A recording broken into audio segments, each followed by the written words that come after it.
Hey folks, Todd Martin here, your local Louisville real estate broker, and I appreciate you stopping by my blog. Now, this week's blog, I want to talk to you about preparing your home for sale on budget.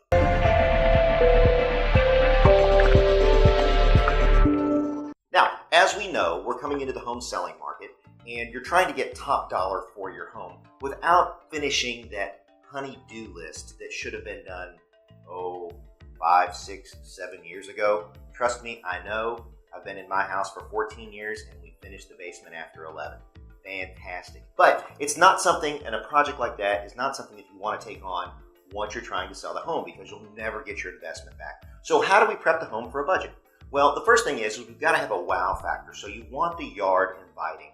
Basically, you need to trim, cut, and mulch. Make sure everything looks good and it's got a nice curb appeal to it. The other thing is, look at putting some color into that front yard. You want to plant something like marigolds, okay? Marigolds bring out the color, they pop, they're yellow. Yellow does help sell. If you don't have a place to plant, then get some planter boxes or get some hanging plants with color in them. Those are usually good on the front porch.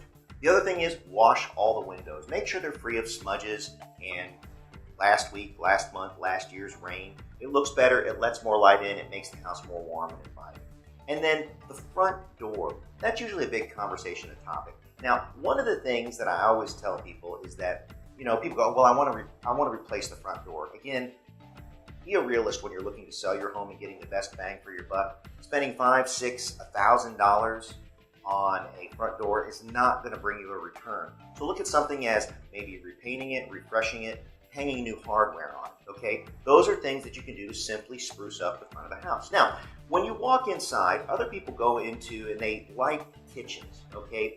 And if your kitchen is dated, but it worked for you, one of the things that, let's look at, brushed nickel versus bronze versus the old gold overlay tone. Some of those things can be dated and what's new and what's fashionable. But I'm not telling you to go out and purchase a new kitchen or purchase new kitchen cabinets.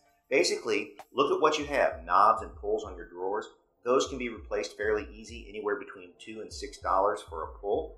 So you're looking at maybe an upgrade if you've got 40 or so knobs for maybe around $200 versus spending $1,000 on cabinets. The other thing that you can do too is look at your cabinets. How do they look to you? Do they have stuff splashed on them? Can you wipe them down? Can you clean them? Can you maybe bring them out with a little bit of some wood oil? Again, make them sparkle. Again, easy things to do on a budget. And then the other thing too is people look at sinks a lot. And if you have used your faucet and it's worn and it's peeling, it might be time for a new faucet. I'm not saying go top of the line, but something that would be nice and fit in with today's buyer. Now, if you're interested, I do have a list for prepping your home for sale. Again, it's got the very easy things to do. But again, a little bit of sweat equity, a little bit of elbow grease will definitely amount to a whole heck of a lot more return. Again, of course, if you have any questions, please feel free to reach out and give me a call. I'm always here to help, 502-220-4663 or 220-HOME. And if you happen to know somebody looking to buy, sell, or invest in real estate, don't keep us a secret. We are always happy to help. Have a great day.